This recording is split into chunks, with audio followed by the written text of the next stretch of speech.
வணக்கம் வணக்கம் வணக்கம். இப்போ நம்ம டூரிஸ்ட் ஃபேமிலி படத்தோட ஷார்ட் ஸ்டோரி தான் பார்க்க போறோம். இந்த படத்தோட கதை என்னன்னா, சசிகுமார் அண்ட் சிம்ரன் ஃபேமிலி ஸ்ரீலங்காவில் எக்கனாமி இஷ்யூஸ் இருக்கிறதுனால அங்கேருந்து தப்பிச்சு தமிழ்நாட்டுக்கு வந்துடுறாங்க.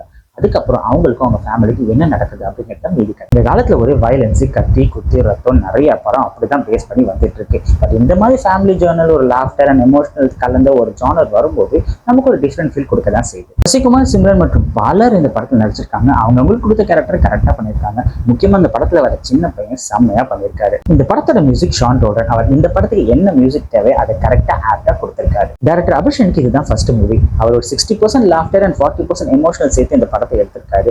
சில சீன்ஸ்லாம் வந்து லைட்டா ஆர்டிஃபிஷியலா இருக்கும், ரொம்ப ஸ்ட்ரெயிட்டாவே இருக்கும். அதெல்லாம் பார்க்கும்போது எப்பா இப்படி இல்லாம நல்லவங்க இருப்பாங்க அப்படின்னு நமக்கே ஃபீல் வரும். பட் இருந்தாலும் ஒரு த்ரூ அவுட்டா பார்க்கும்போது ஒரு நல்ல படத்தை கொடுத்திருக்காரு அபிஷன். அவரோட ஃபர்ஸ்ட் அட்டம்ப்ட்லேயே அவருக்கு கண்டிப்பா நம்ம வாழ்த்துக்களை தெரிவிச்சுதான் ஆகும். ஓவரால் இந்த படத்துல என்ன சொல்ல வராங்கன்னா, ஒரே வானம் ஒரே பூமி அப்படிங்கிற கான்செப்ட் தான் சொல்ல வராங்க. இந்த காலத்துக்கு இந்த செய்தி ரொம்பவே முக்கியமானதா இருக்குது. ஆஃப்டர் ஆல் நம்மளாம் மனிதர்கள் தான். இதுல நீ வர நான் வர அப்படின்னு சொல்லிட்டு சண்டை போட்டு பிரிவினை வளர்த்து எதுக்கு நம்ம வளர்த்துக்கணும்? மனித நேயத்தோட இருப்போம், ஒற்றுமையா இருப்போம், ஹியூமனிட்டியா வளர்ப்போம். ஜெய்ஹிந்த்.